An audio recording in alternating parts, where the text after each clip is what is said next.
avait de meilleur pour lui, Jésus-Christ, son Fils.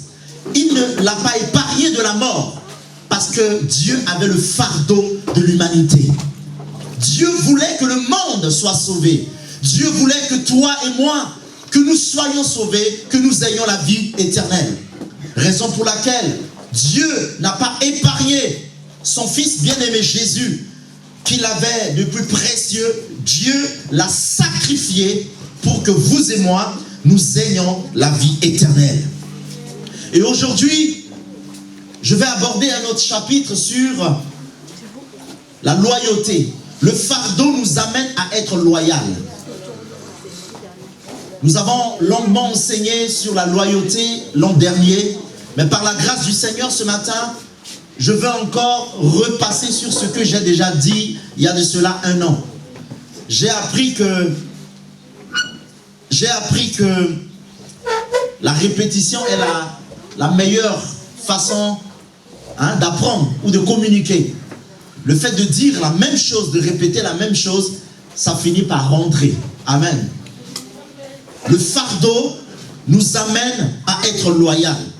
En d'autres termes, on ne peut pas parler de loyauté tant qu'on n'a pas le fardeau, n'est-ce pas? Je vous amène très rapidement à lire avec moi 1 Roi, chapitre 1, à partir du verset 5. 1 Roi, chapitre 1, à partir du verset 5. Et nous allons le lire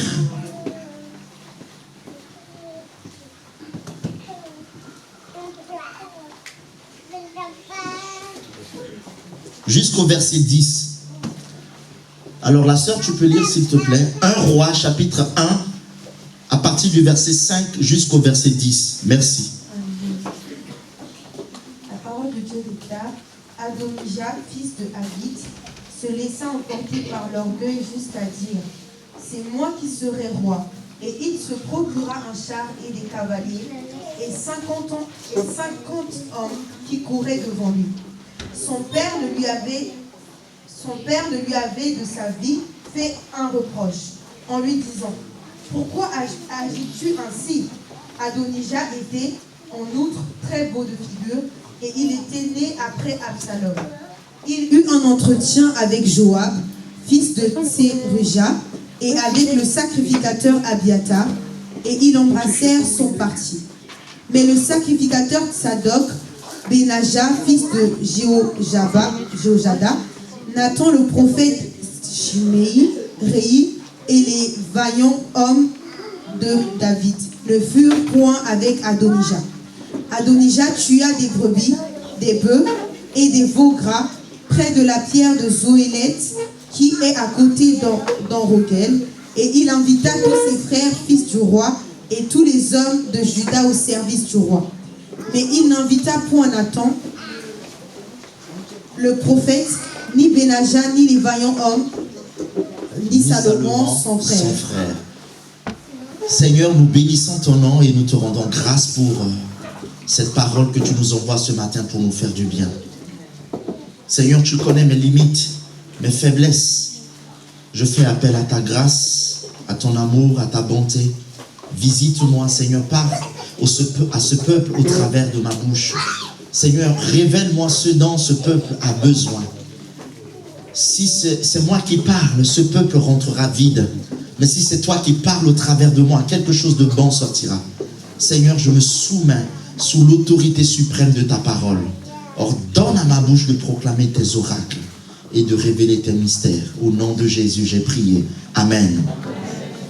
Nous continuons cet enseignement sur le fardeau. Et je sais que le Seigneur va nous bénir au travers de ce message. On ne peut pas parler de fardeau sans la loyauté. Nous venons de lire l'histoire de David. David, l'homme selon le cœur de Dieu. David était un homme que Dieu a choisi pour accomplir beaucoup de choses dans l'histoire d'Israël. Et dans l'histoire de David, comme dans notre vie, David, comme moi, fait partie des personnes qui ont aussi fait des erreurs dans la vie. Vous savez que la vie, on fait parfois des choses bien, on fait aussi parfois des choses pas bien.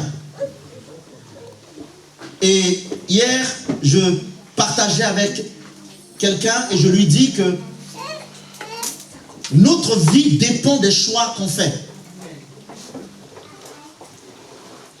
Je vais le dire autrement pour une meilleure audition. Beaucoup de personnes aujourd'hui subissent ce qu'ils sont en train de subir pour des raisons, des choix qu'ils ont eu à faire. Nous faisons tous des choix. Mais nous devons savoir que les conséquences de nos choix ont un impact direct sur notre vie et sur notre destinée. Nous sommes appelés à faire des choix chaque instant de notre vie. Même lorsque tu rentres ici à l'église, d'une manière naturelle, tu fais le choix d'aller te poser quelque part. Quelquefois, avant même que les hôtesses ne viennent vers toi pour te dire là où tu dois t'asseoir. Et nous faisons chaque jour des milliers de choix. Et les choix que nous faisons ont un impact direct sur notre destinée. Et David a fait des bons choix, il a fait également des mauvais choix. Je ne suis pas là pour le juger. Et je voudrais aussi dire qu'il y a beaucoup de personnes dans nos vies qui vivent dans le regret. Si je savais, je n'allais pas faire ça. Si je savais, je n'allais pas faire cette formation. Si je savais, je n'allais pas épouser cet homme. Si je savais, je n'allais pas épouser cette femme. Il y a beaucoup de personnes qui construisent ou qui bâtissent leur vie sur le regret.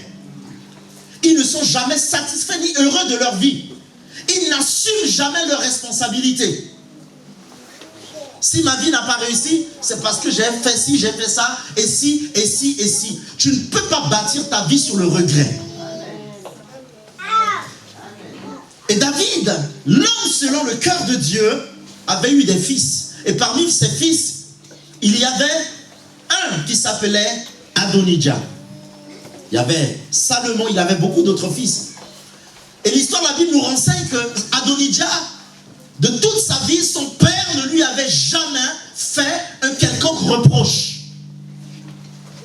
Il était beau de figure, il était élégant, il savait parler, et son père ne lui avait jamais reproché. Son père mettait sur lui sa confiance. Malheureusement, dans la vie, ce sont des personnes sur qui nous comptons le plus, ce sont ceux-là qui nous déçoivent généralement.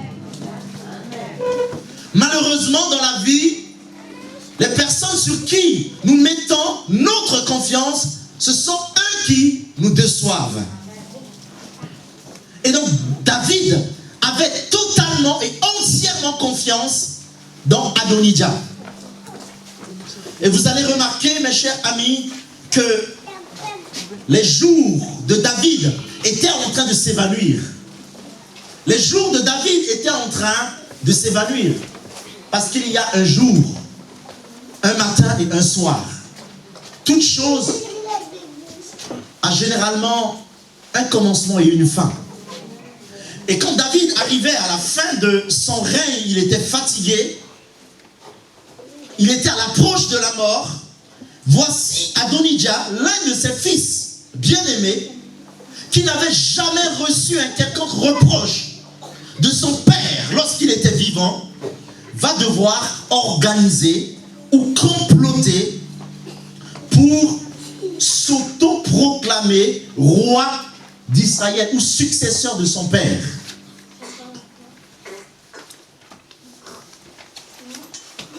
Toute autorité vient de Dieu. L'autorité ne s'acquiert pas. L'autorité doit être reconnue et transférée. J'imagine aujourd'hui, en France, nous préparons les élections. Quelqu'un ne peut pas se lever pour venir dire que je suis le prochain président de la France. Il faut bien qu'il y ait passation de service. Il faut bien qu'il y ait transfert du pouvoir. Nous voyons dans l'histoire que Jésus lorsque son père a constaté que le pouvoir, la force, la puissance qu'il a donné à l'homme depuis le jardin d'Éden, et que l'homme a perdu ce pouvoir par la puissance du péché, Dieu a envoyé à précipiter son fils Jésus-Christ pour que Jésus-Christ aille récupérer, aille conquérir cette puissance, cette autorité, ce pouvoir que l'homme a perdu depuis le jardin d'Éden. Raison pour laquelle Jésus est descendu dans le Sheol, dans le séjour des morts. Il a combattu. 3 jours après, il a récupéré. Il y a eu transfert parce que la puissance de Jésus était plus que la puissance de Lucifer, de Satan. Il récupère la clé et il dit à ses disciples que je m'en vais vers le Père. Et il leur redonne ce pouvoir, cette puissance que l'homme a perdu depuis le jardin d'Éden. Et il a fallu que Jésus aille combattre pour qu'il fasse cette passation de service. Il dit, il faut que je m'en aille vers le Père, mais je ne vous laisserai pas orphelin. Et Jésus a transféré, il a légué cette puissance que l'homme avait perdue depuis le jardin d'Éden. Et nous voyons, mes chers amis, que David était fatigué en âge, mais il avait toujours le pouvoir. Il avait toujours l'autorité. Il devait céder, il devait faire la passation de service pour donner l'autorité au prochain roi qui devait être amené à diriger Israël après lui. Et vous allez remarquer que Adonijah, qui était l'un de ses fils assoiffés du pouvoir, va organiser son intronisation. Qu'est-ce que Adonijah va faire? La Bible déclare que il va avoir un entretien avec un certain Joab. Qui est Joab? Joab était le chef d'état-major de son père, du roi. Il convoque un homme fort de son père qui avait l'armée, qui avait les armes. Il convoque l'un des chefs de David pour organiser son intronisation. Et je remarque, mes chers bien-aimés, qu'on ne peut pas parler du fardeau sans la loyauté. Et alors, ce qui m'amène à réfléchir et à comprendre ceci, ceux qui sont toujours avec nous ne sont pas toujours loyaux. Prendre le pouvoir, usurper le pouvoir, qu'est-ce qu'il va faire? Il va faire les yeux doux à un certain Joab, qui fut le chef d'état-major de son père. Mais pourquoi Joab va accepter la proposition de Adonijah? Parce que Joab n'était pas loyal envers David. Parce que Joab avait quelque chose derrière la tête. Ce qui l'intéressait, c'était le pouvoir. Ce qui intéressait Joab, qui faisait que Joab pouvait toujours rester à côté de David. Ce n'était pas parce qu'il aimait David. C'était le pouvoir qui faisait qu'il était tout le temps à côté de David. Mais malheureusement, Joab va constater que David ne pouvait plus être roi. Que David ne pouvait plus diriger. Que David était en train de se fatiguer. Et que son pouvoir, ses forces, étaient en train de tendre vers le soir. Et donc pour lui, il n'y avait aucun intérêt de continuer à défendre quelqu'un qui va bientôt mourir. Il n'y avait aucun intérêt de rester là à côté d'un homme qui va bientôt perdre le pouvoir. Donc il faut faire son choix d'aller soutenir quelqu'un qui viendra régner pour que moi je sois toujours auprès de lui. Et si nous voyons aujourd'hui le monde de la politique, c'est un monde d'intérêt. Nous voyons des personnes qui étaient avec Marine depuis des années, des décennies, aujourd'hui sont en train d'aller chez Zemmour. Parce qu'ils disent que non, de toute façon, elle ne va jamais gagner. Donc, pour eux, ils veulent aller du côté de la personne qui va gagner. Est-ce que je parle à quelqu'un? Waouh! Joab n'était pas loyal à David. Ce qui intéressait Joab à côté de David, c'était quoi? C'était le pouvoir. Parce que Joab n'avait jamais le fardeau du royaume. Ce qui intéressait Joab, c'était le pouvoir. Mes chers amis, lorsque tu as le fardeau va t'amener à être loyal. Et David était en train de finir ses jours.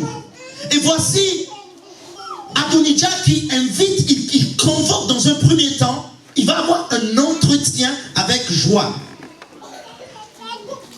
Parce qu'il savait que si j'ai l'armée, si j'ai les militaires derrière moi, personne ne pourra me renverser. Si l'Éternel me bâtit une maison, tous ceux qui bâtissent travaillent en vain. Joab cherchait son propre intérêt. Joab n'avait pas le fardeau. Ce qui intéressait Joab, ce n'était pas qu'il reste à côté de David jusqu'à sa mort. Ce qui intéressait Joab, c'est qu'après sa mort, qu'est-ce que je vais devenir? Quand David va mourir, qu'est-ce que je vais devenir? Quand David ne sera plus là, qu'est-ce que je vais devenir?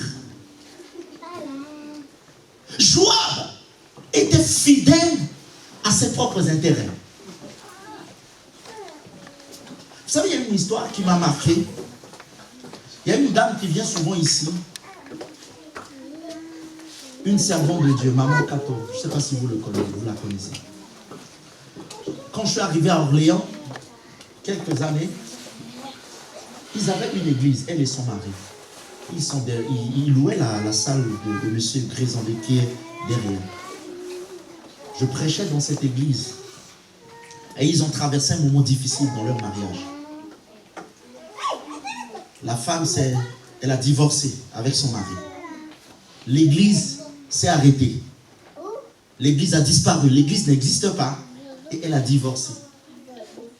Mais quand je la vois, je vois toujours à côté d'elle une dame qui l'accompagne. Cette dame-là qui l'accompagne partout, je les ai connus avec cette dame.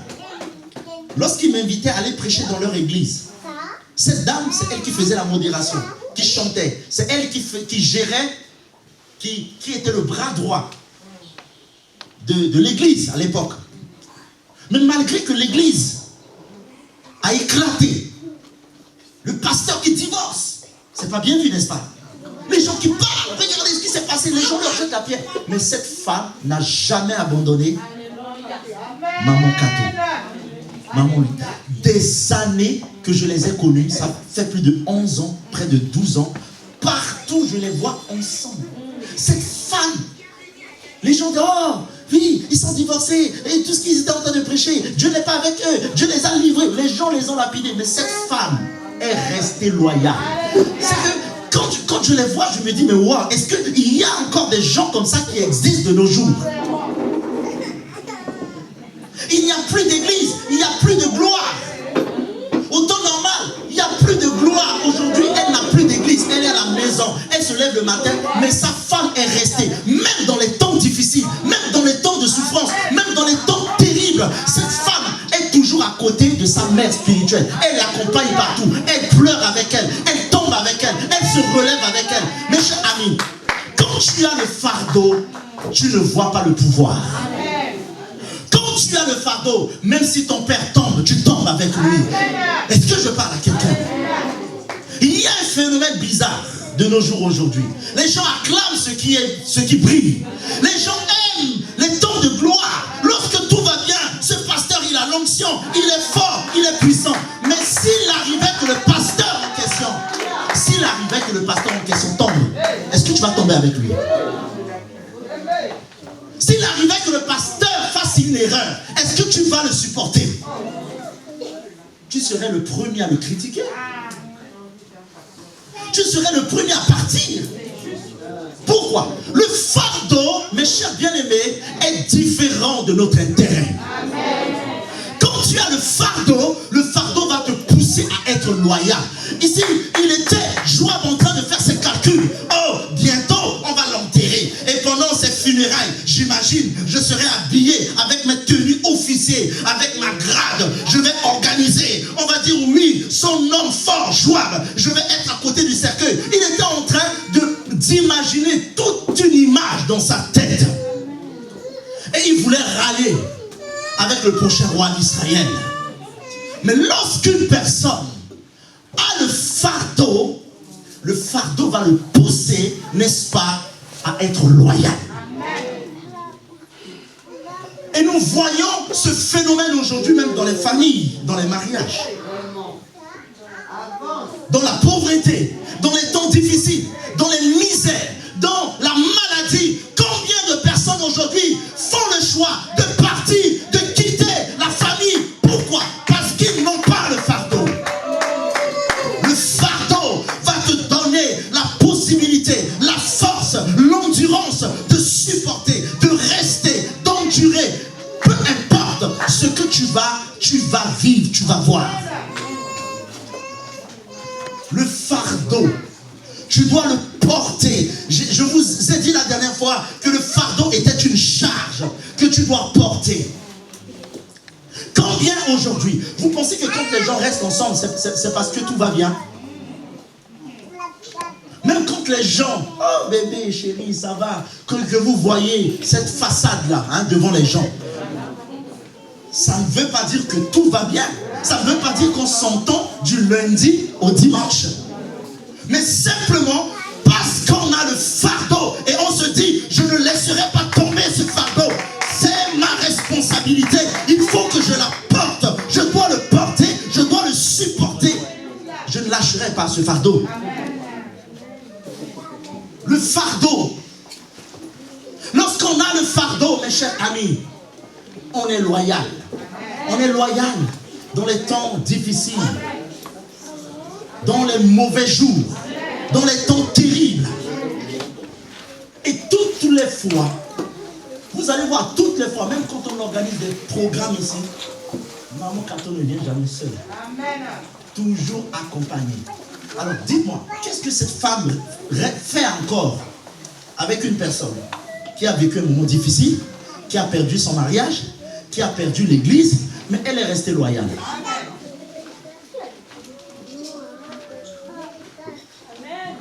Combien l'ont lapidé, combien l'ont critiqué, combien l'ont abandonné.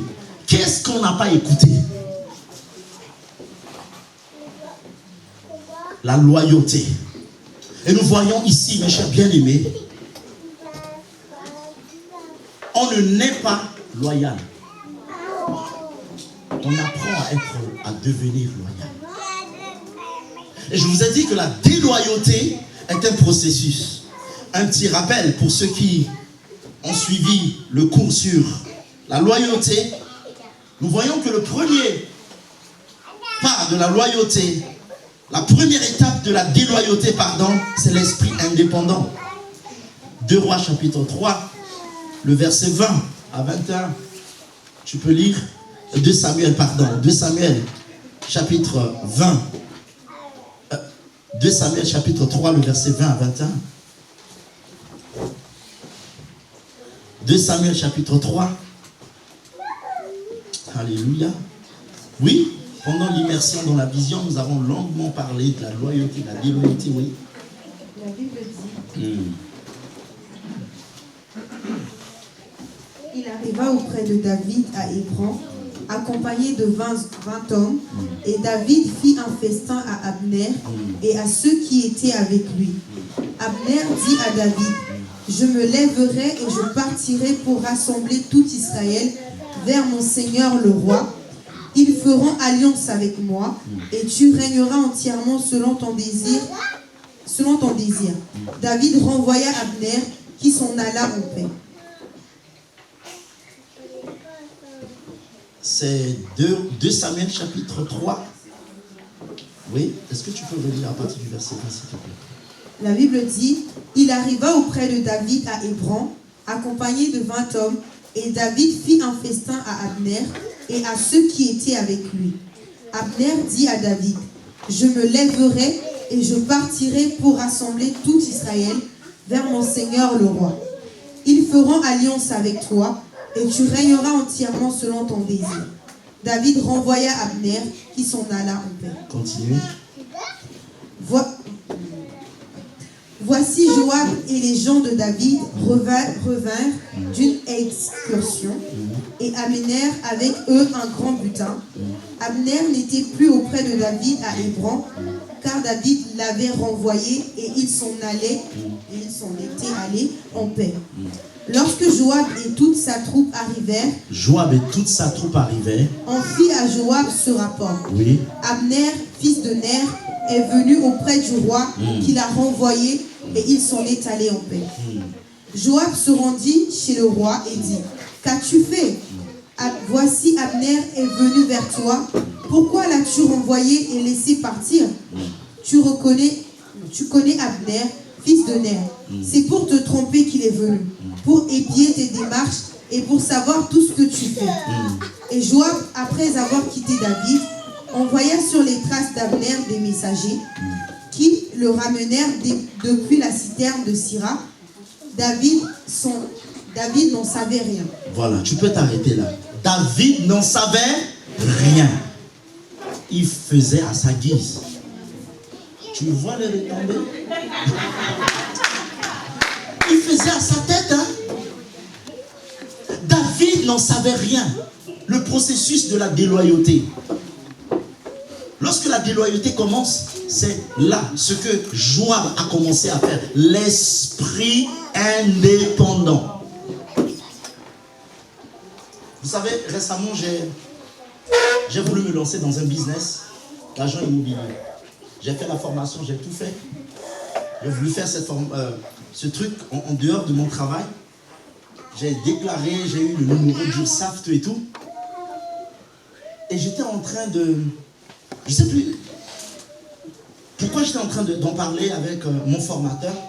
Il me dit, mais regarde bien ton contrat de travail parce qu'il y a certains contrats où tu n'as pas le droit d'exercer d'autres activités. Et là, je regarde dans mon contrat, le salarié s'engage à consacrer la totalité de son temps, de son activité professionnelle à la société et à exercer toute diligence nécessaire à l'accomplissement de ses fonctions. Voilà la partie qui tue. À cet effet, il s'interdit pendant toute la durée du présent contrat d'exercer toute autre activité professionnelle de quelque nature que ce soit pour son propre comme pour le compte d'une personne physique ou morale ou d'une autre entreprise. Quand j'ai appris ça, j'ai appelé le gars, je dis on laisse la faire. Parce que je connais le principe de la loyauté. Vous voyez, le monde nous enseigne. Le monde dit que je ne peux pas être salarié, CDI et développer quelque chose. Quand j'ai vu ça, j'aurais pu le faire en cachette. Le jour où ils vont me tomber dessus. Vous comprenez? L'esprit indépendant. Lorsque tu fais partie d'une famille, tu es une femme d'autrui, tu es un homme d'autrui. Arrête de penser comme une femme ou un homme indépendant. Tu appartiens à une famille. Tu ne peux pas vivre dans un mariage et continuer à garder la mentalité d'indépendance. Tu vis comme un célibataire. Tu vis comme une célibataire. Tu vas où tu veux, tu parles à qui tu veux, tu restes sur le téléphone à 4h du matin, tu es sur Facebook, sur Instagram à 3h du matin, à 2h du matin, tu continues à parler à tes anciens copains de lycée.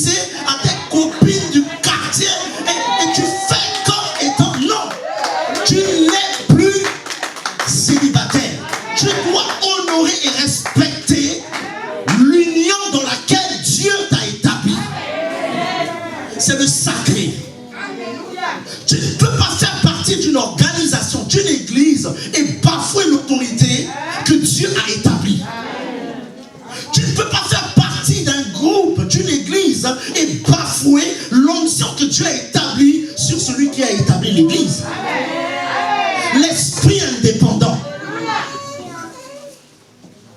Joab faisait à sa tête. Le roi ne savait même pas tout ce qu'il faisait.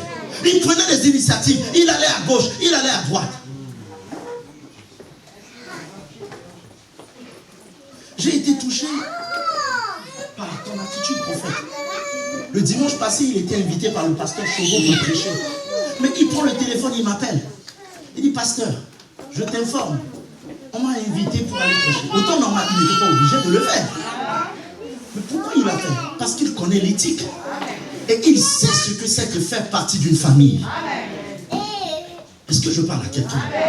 Vous imaginez, nous sommes une famille, nous sommes une équipe. On travaille ensemble. Il prend son téléphone et dit, pasteur, pour le respect de ton ministère, le pasteur Chauveau m'invite pour aller prêcher. Je t'informe. Et ça m'a touché. Est-ce que je parle à quelqu'un? L'esprit indépendant. Il aurait pu partir et je vais découvrir peut-être sur les réseaux sociaux. Ah, vous faites partie. Amen. C'est mon ministère. Je fais ce que je veux. Je veux. Non. L'esprit indépendant, c'est un signe de la déloyauté. Guettez les signes de la déloyauté. Guettez les signes de la déloyauté. Vous êtes dans le mariage et quand tu vois ta femme commence à se comporter d'une manière indépendante ou l'homme commence à se comporter, sache que c'est un signe de la déloyauté. Commence à les guetter. Avant là, au début vous faisiez tout ensemble. C'est maintenant là, tout ce que tu fais seul. Alors qu'avant c'était pas comme ça. Tout au début là, on faisait tout ensemble. Avant de dépenser 1 centime, chérie, bébé. Mais aujourd'hui là, l'indépendance totale. Pas la dépendance totale, mais l'indépendance totale. C'est un signe de la déloyauté. La déloyauté vient par les signes. J'appartiens à une entreprise. Quand j'ai compris que je ne pouvais pas faire deux choses à la fois, j'ai abandonné ce projet qui me tenait à cœur. Et je le ferai peut-être plus tard. Et curieusement, les hommes déloyaux ne s'en vont jamais. Ils sont là. Joab, pendant tout ce temps, était à côté de Christ, de David. Les gens abandonnaient David, Joab était là. David l'envoyait pour faire des opérations, il était là. Mais dans son cœur, il y avait une semence de déloyauté. Si Dieu pouvait nous montrer avec des caméscopes spirituels pour voir l'état des cœurs des personnes. Est-ce qui m'amène à dire que le plus ancien n'est pas forcément celui qui est loyal? Est-ce que je parle à quelqu'un? Oh, je pensais que quelqu'un allait dire amen plus fort. Les étapes de la déloyauté. Un esprit indépendant. Joab aidait le camp adverse. Quelqu'un qui est déloyal, il aide le camp adverse. 1 Roi chapitre 1, le verset 5 à 7. À lire. Le processus de la déloyauté. Premièrement, l'esprit indépendant. Deuxièmement, l'offense. Lorsque quelqu'un est offensé et il n'est pas guéri, rétabli de ses blessures intérieures, cela le pousse à devenir déloyal. Alléluia. Nous voyons que Absalom était blessé par le viol de sa sœur, par son demi-frère. Amen. Absalom était blessé. Et David n'avait pas fait ce qu'il fallait pour régler ce conflit entre ses enfants. Absalom était blessé. Et la déloyauté vient à partir de quel moment? Quand une blessure intérieure s'installe dans notre cœur. Et on ne prend pas le temps de la guérir. Je vis avec ma femme, peut-être on a des moments difficiles et on n'a jamais traité le problème en question. Elle garde de son côté, je garde de mon côté. Mais ça crée déjà une forme de fossé entre nous. Amen. Pourquoi? Parce qu'il y a eu déjà des blessures intérieures. Et les blessures amènent vers la déloyauté. Il y a parfois des choses où des non-dits dans les familles, dans les couples. On ne prend jamais le courage de s'asseoir, de s'expliquer, de mettre le doigt sur le problème, de le nettoyer, de laver les linges sales, de parler. Chacun reste dans son corps, dans son côté, avec des choses dans le cœur. Mais sache que c'est un processus vers la déloyauté. Parce que tu diras, de toute façon, j'ai encaissé. Je garde ça dans mon cœur. Et tu emmagasines. Le jour où la bombe va exploser, ça va te pousser vers la porte. Lavez toujours vos habits. Que vos habits soient propres. Que vos cœurs soient toujours propres. Parce que vous ne savez pas quel jour le Seigneur viendra vous chercher. Préservez votre cœur plus que toute autre chose. Lorsque tu as le fardeau crée dans ton cœur l'esprit de la loyauté. Troisième étape de la déloyauté, c'est la passivité. Une fois que quelqu'un est offensé, la personne devient passive. Quelqu'un qui est passif ne parle pas. Il garde silence, il ne fait rien. Et nous avons déjà vu dans cette église, quand ça commence à ne plus parler, à ne rien dire, je dis à ma femme, guette le signe de la déloyauté. Ça ne fait même pas 3 mois la personne quitte l'église. Parce qu'on voit déjà, ça dit ici là, on est bien rodé, bien cuit. Guettez le signe de la déloyauté. Quand tu vois que ça ne parle pas, c'est calme, ça ne fait rien. Ça rentre là, ça sort derrière, ça sort, ça vient, ça sort, ça vient, ça ne dit rien. Sache que c'est un signe de la déloyauté. C'est comme une voiture qui est en train de rouler. Quand ça commence à clignoter là, tu sais qu'il va virer là. Guettez les signes de la déloyauté. La passivité. Quand on devient passif. Moi j'ai déjà vu, j'ai au moins 1000 cas comme ça dans cette église que j'ai expérimenté. Ça rentre dans l'église, ça plie le front. C'est comme, attends, tu n'es pas obligé de venir ici. Tu te fâches, mais reste à la maison. Ça rentre. À peine on dit amen. La passivité. Lorsque Absalom a été blessé, son demi-frère a violé sa sœur. L'histoire a commencé comme ça. Et Absalom était blessé. Il était blessé parce que son père n'avait pas pris sa responsabilité pour trancher.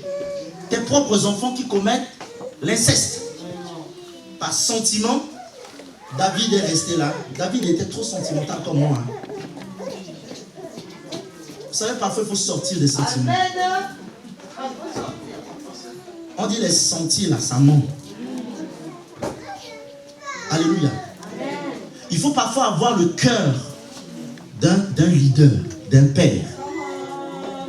Et j'ai écouté un livre de Dag qui dit, le bishop Dag c'est un médecin. Il dit quand il y a une infection, quelqu'un qui a le diabète, et une infection quelque part, ça commence, il dit quoi? Il faut couper le pied. Il dit même parfois ça fait mal de couper, mais il faut couper le pied pour que la personne vive. Donc il y a parfois des décisions dans la vie, des décisions dans le ministère qui ne sont pas faciles. Il faut parfois couper certaines choses. Il faut parfois rompre. Parce que si tu ne coupes pas, comme ma femme a l'habitude de dire, si tu ne tues pas le serpent dans le jardin, il deviendra dragon dans l'Apocalypse là-bas. Parce que si tu n'arrêtes pas l'hémorragie là, aujourd'hui, c'est comme un enfant. Tyrone là, parfois il me... Parfois je sens que le petit, il me teste un peu. Donc une fois je laisse tomber, je dis bon c'est le cœur. Et quand j'ai compris, je dis que ça là, si je n'arrête pas ça maintenant, Demain, il faut que j'aille régulièrement dans une salle de sport pour bien avoir des muscles. Et depuis que j'ai compris ça, je le gère comme un homme comme moi.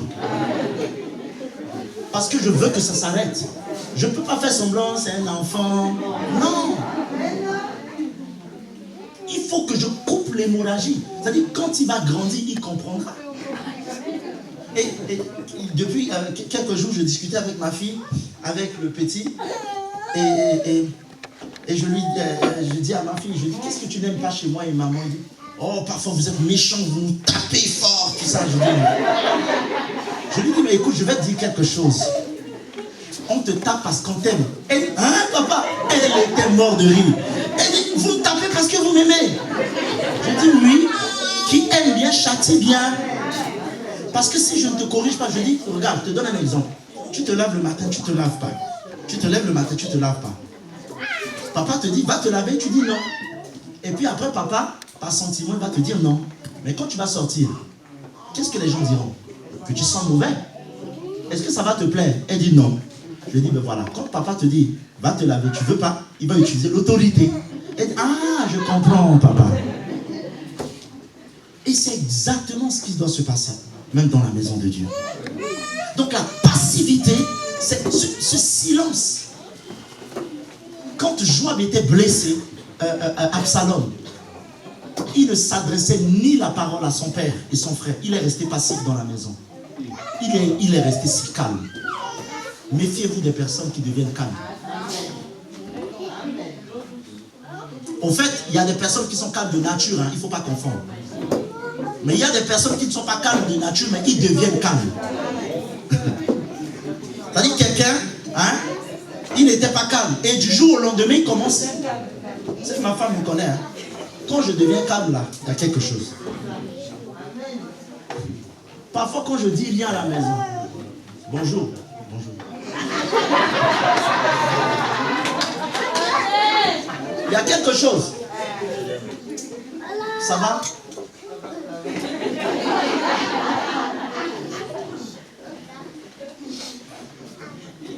Derrière le silence, il y a toujours quelque chose. Amen. La passivité est un processus de la déloyauté. Est-ce que je parle à quelqu'un?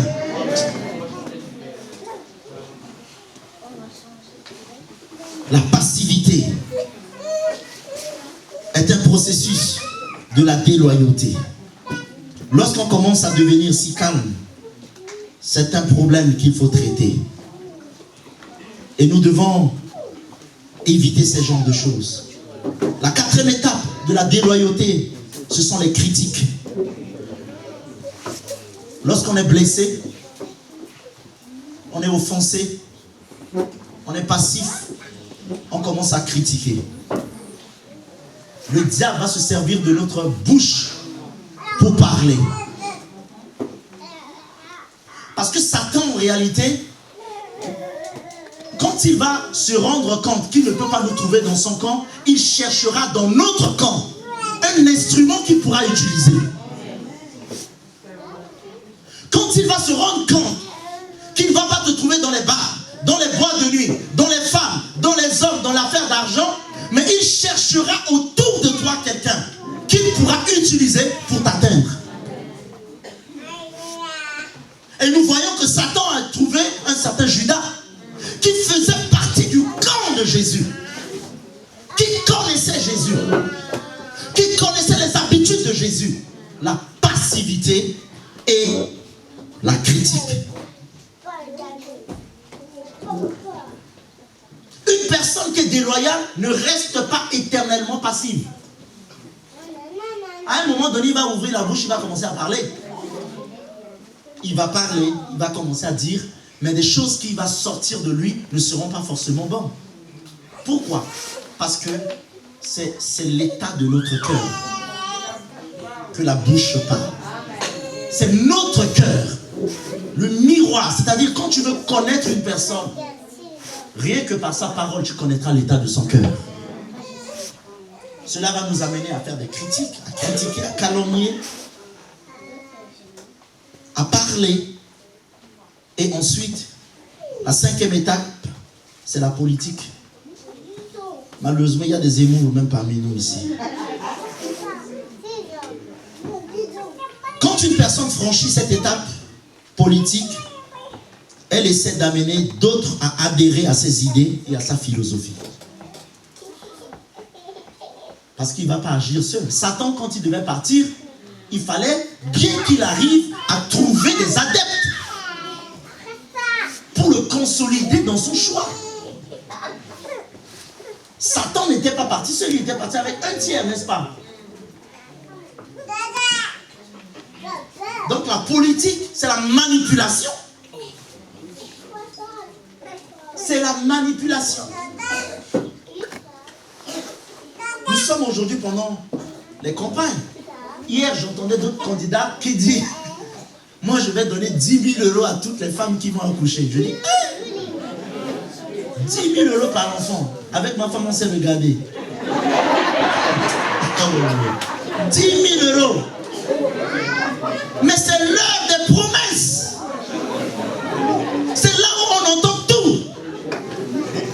Ça s'appelle de la politique.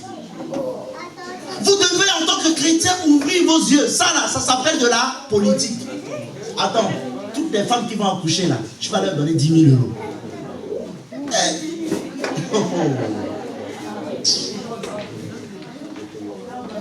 De toute façon, les gens vont ramasser les 10 000 €.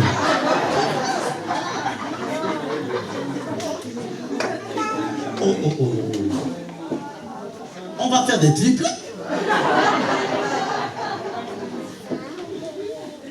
Tout ça là, c'est de la manipulation. Oui, moi je vais donner des primes jusqu'à 3 salaires non imposables.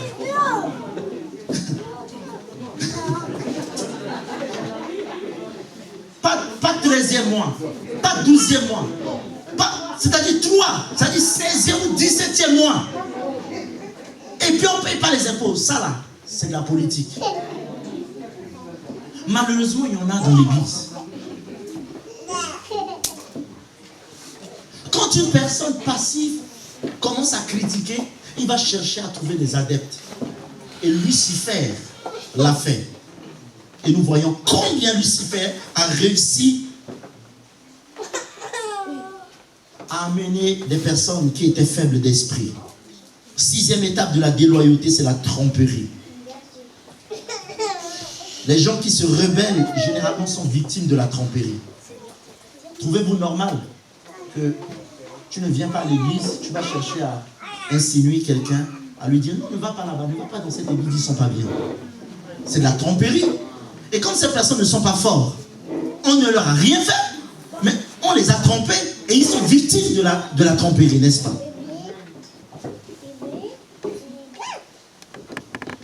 La rébellion ouverte, 7e étape. Cette étape où les insurgés trompés combattent ouvertement, c'est-à-dire ils t'attaquent ouvertement, ils ne se cachent plus. Là, ils te déclarent la guerre. Je me rappelle quand j'étais en Centrafrique, vous savez, je viens d'une grande église, hein, une église qui fait 1000. C'est 1000, 700 ou 800 personnes à peu près. Et parfois je m'asseyais au milieu. Mais il y a une bande de personnes au milieu. Apparemment, c'est des doyens. C'est eux qui ont été là depuis le commencement. Donc eux là, tout ce que le pasteur dit là-bas, il l'attaque ici. Hé, regarde ça. Hé, menteur. Oh, ça c'est quoi ça? Mais le premier jour, j'ai vu ça, j'étais choqué. Et ça, c'est toujours là au milieu. Ça veut dire qu'ils ne se cachent plus. Je me dis, ils viennent faire quoi ici? Tout ce que le pasteur... Oh, regarde-moi ça là. Menteur. Laisse-nous là-bas. Et bizarrement, ils ne quittent pas l'église. Récemment, j'ai appelé pour demander un tel. On m'a dit qu'ils sont restés. Ça veut dire qu'ils ont fait 40 ans dans cette église. Ils sont là. Ce sont des envoyés. La 8e étape, c'est l'exécution. Alléluia. Je vais m'arrêter là. J'aimerais vous dire que lorsqu'une personne a le fardeau dans le cœur, la personne va être loyale. Et être loyal, c'est une qualité. Nous devons être loyaux.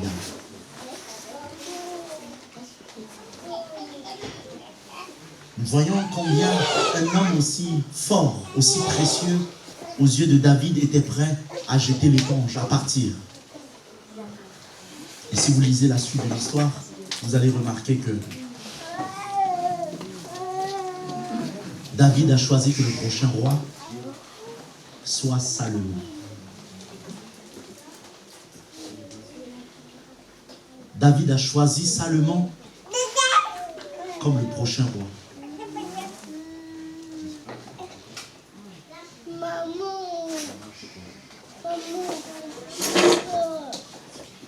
Mais dans ces temps de faiblesse de David,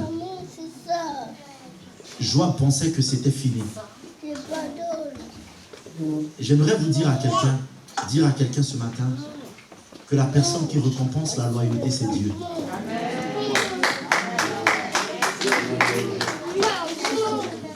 La personne qui récompense notre loyauté, c'est Dieu. Nous devons être loyaux.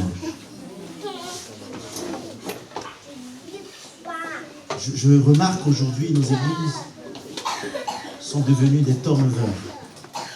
Nos églises changent de visage tous les 1 mois, tous les 10 ans, tous les 20 ans. Hier, je regardais les anciennes photos de l'église, il y a 10 ans de cela. Je voyais le frère Florent, à l'époque, il n'avait même pas beaucoup de barbe. Je voyais Essentiel qui chantait, les filles. Je voyais Pasteur Ghislain, je me voyais, j'avais le crâne rasé. Et quand je regarde ces photos, je dis, mais où sont partis les autres? Tout au début, où sont partis les autres? Si tous les autres étaient là, aujourd'hui, on serait une puissante armée. Et je remarque que les autres qui sont partis, qui sont allés dans une église d'un certain X, après 4 ans, c'est encore parti là-bas. C'est allé encore dans une autre église là-bas. Et après, moi j'apprends telle église. Donc je fais le bilan. Pendant tout ce temps, ils ont changé 6 fois d'église. Et ils finissent par être anti-église. Non, nous, on a déjà terminé avec l'affaire des églises. Mais terminer avec Dieu aussi. Parce que vous ne pouvez pas dissocier Dieu de sa parole. Celui qui a établi l'église, c'est Dieu. L'église n'est pas une invention humaine. Quand j'ai vu ça, j'étais attristé. J'ai vu la photo, mais j'avais une tristesse de voir ces visages. Où sont-ils passés? On vient dans des églises par contrat, par convention. Ça ne me plaît pas, je me bats. Je suis dans le mariage, ça ne me plaît pas, je me bats.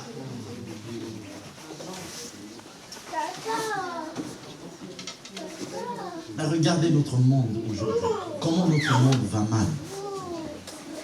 Mais lorsque tu as le fardeau sur ton cœur, ce fardeau te pousse à être loyal. À être loyal envers Dieu et envers les hommes. Que Dieu bénisse sa parole.